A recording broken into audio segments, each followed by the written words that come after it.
Assalamualaikum warahmatullahi wabarakatuh. Perkenalkan, nama saya Muhammad Fatkur Rahman.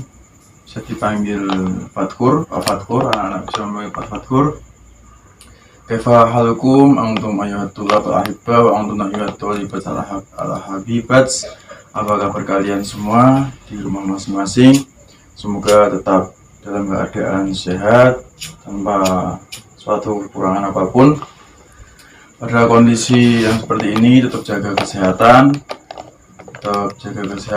agar tetap bisa belajar, mencari ilmu. Di sini Bapak akan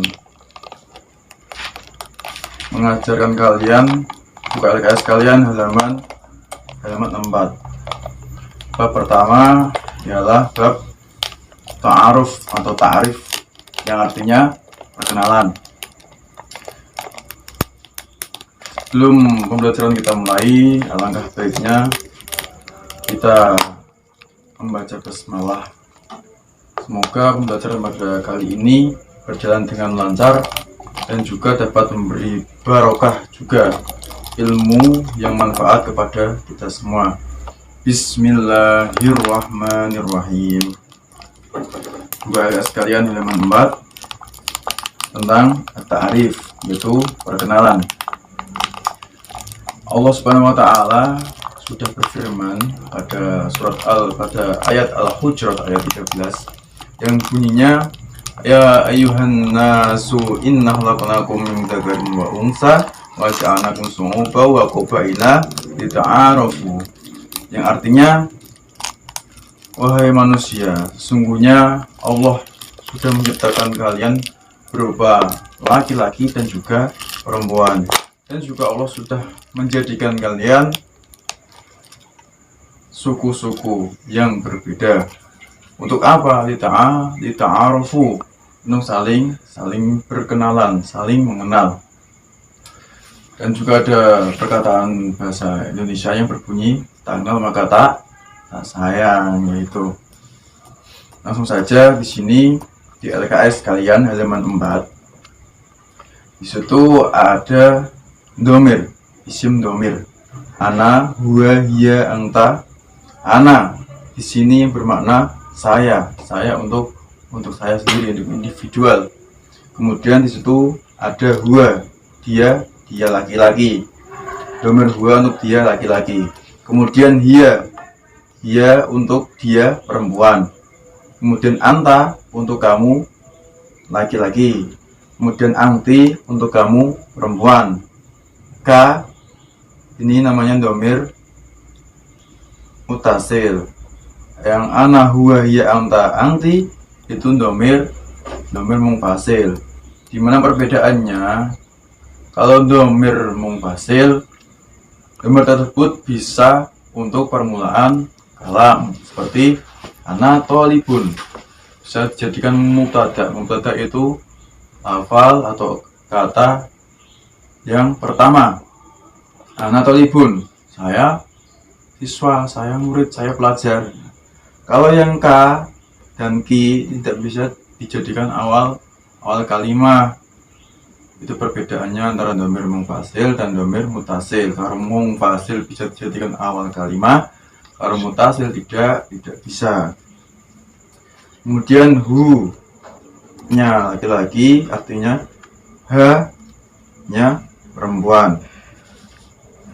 Kemudian halaman 5. Di sini para siswa yaitu al-istima, mendengarkan. Di sini adalah maharoh al-istima. Jadi di bahasa Arab, di pelajaran bahasa Arab itu ada 4 komponen. Yang pertama ada maharoh istima, yaitu keterampilan mendengarkan. Kemudian maharoh kalam, keterampilan berbicara. Kemudian maharoh kitabah, keterampilan menulis. Kemudian maharoh qiraah, keterampilan membaca. Di sini at-ta'aruf, perkenalan. Ana Sa'id, saya Sa'id. Sa'id itu apa? Nama siswa. Perkenalan. Ana Sa'id, ana tilmidun fi qismis sabi minal madrasah al-mutawassito al-islamiyah al-anwar. Saya murid di kelas 7 Madrasah MTS Al-Anwar. Mohon dicatat nggih, ditulis tentang LKS atau tentang buku masing-masing. Kemudian kita ulangi, ana Said, saya Said. Ana tilmidun min qismi sabi minal madrasah al-mutawassithah al-islamiyah Al-Anwar. Saya siswa di MTS Al-Anwar. Umri salah sata asyrota sanatan. Umur saya 13 tahun. Abi mudarrisun ismu Fauzi. Ayah saya seorang guru, namanya Fauzi. Kemudian Ummi Rabbatul Baiti ismuha Halimah. Ibu saya adalah ibu rumah tangga, namanya Halimah. Akhi kabir tolibun fil madrasah sanawiyah al-islamiyah ismu Fauzan. Saudara laki-laki saya siswa di madrasah aliyah, namanya Fauzan. Sebelumnya kita akan mempelajari terlebih dahulu yaitu al-istifham atau beberapa kata tanya. Yang pertama di sini ada ma. Ma adalah kata tanya yang digunakan untuk menanyakan arti atau kejelasan sesuatu yang tidak berakal. Kalau kita terjemahkan ke dalam bahasa Indonesia bisa disebut juga apa. Yang kedua, man. Man adalah kata tanya yang digunakan untuk menanyakan sesuatu yang berakal. Kalau kita terjemahkan, bisa juga kita katakan siapa. Jadi bedanya ma dan man, ma untuk menanyakan yang tidak berakal, sedangkan man digunakan untuk menanyakan yang berakal atau manusia. Kemudian hal. Hal adalah kata tanya yang digunakan untuk menanyakan kebenaran nisbat atau konfirmasi. Kalau kita terjemahkan ke dalam bahasa Indonesia, kita bisa sebut apakah. Untuk pertanyaan hal, ada dua jawaban, yaitu na'am artinya ya atau la artinya tidak. Kemudian kaifa. Kaifa adalah kata tanya yang digunakan untuk menanyakan keadaan. Artinya bagaimana. Kemudian aina. Aina adalah kata tanya yang digunakan untuk menanyakan tempat. Artinya mana atau di mana.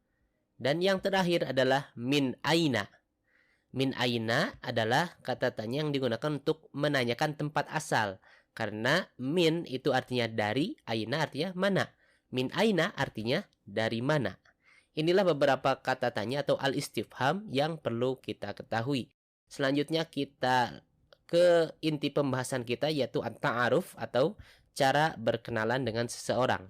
Yang pertama yang kita tanyakan ketika berkenalan dengan seseorang adalah mas muka. Mas muka. Mas muka itu terdiri dari 3 kata ya. Pertama ma. Ma tadi artinya apa? Apa gitu. Kemudian ismun artinya nama. Ka artinya ini adalah kata ganti kepemilikan untuk anta atau kamu laki-laki. Mas muka artinya siapa namamu. Dalam bahasa Indonesia kita menggunakan siapa.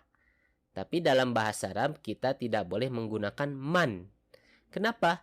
Karena yang ditanyakan di sini ismun, nama. Sedangkan nama adalah sesuatu yang tidak berakal. Jika sesuatu yang tidak berakal, maka kita harus menggunakan ma. Jika yang berakal, kita menggunakan man. Maka dalam bahasa Arab, siapa namamu? Kita tidak menggunakan man, tapi menggunakan ma. Karena yang ditanyakan ismun. Dan ismun tidak berakal. Mas muka, siapa namamu? Nah, pertanyaan ini kita tanyakan jika yang kita tanyakan adalah laki-laki. Anta, kamu laki-laki. Jika perempuan, maka kita tanyakan mas muki. Mas muki. Jadi ka-nya itu kita ganti dengan ki. Ki untuk perempuan, ka untuk laki-laki. Jawabannya ismi Hasan. Nama saya Hasan atau namaku Hasan kalau laki-laki. Kemudian ismi Aisyah. Nama saya Aisyah. Namaku Aisyah. Ismi terdiri dari dua kata, yaitu pertama apa? Ismun, artinya nama. Ya sukun, ini ya sukun ini apa? Ya sukun ini kata ganti kepemilikan untuk ana. Ismi, nama saya atau namaku. Ismi Hasan, namaku Hasan. Ismi Aisyah, namaku Aisyah.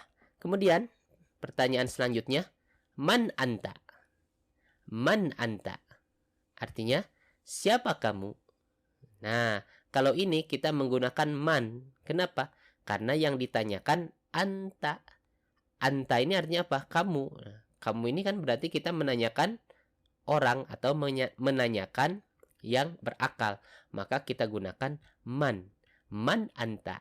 Berbeda dengan siapa namamu, kita menggunakan ma karena yang ditanyakan adalah ismun. Sedangkan ismun adalah sesuatu yang tidak berakal.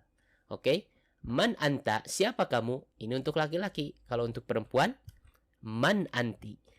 Man anti, siapa kamu? Ini kalau perempuan, pakai anti.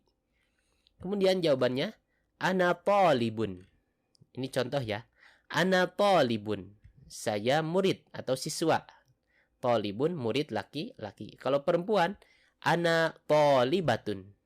Ana talibatun. Saya murid. Ini murid perempuan. Oke, lanjut. Hal anta mudarrisun? Hal anta mudarrisun? Nih, hal artinya apa? Apakah? Anta, kamu laki-laki. Mudarrisun, guru. Hal anta mudarrisun? Apakah kamu guru? Nah, pertanyaan ini untuk laki-laki karena anta.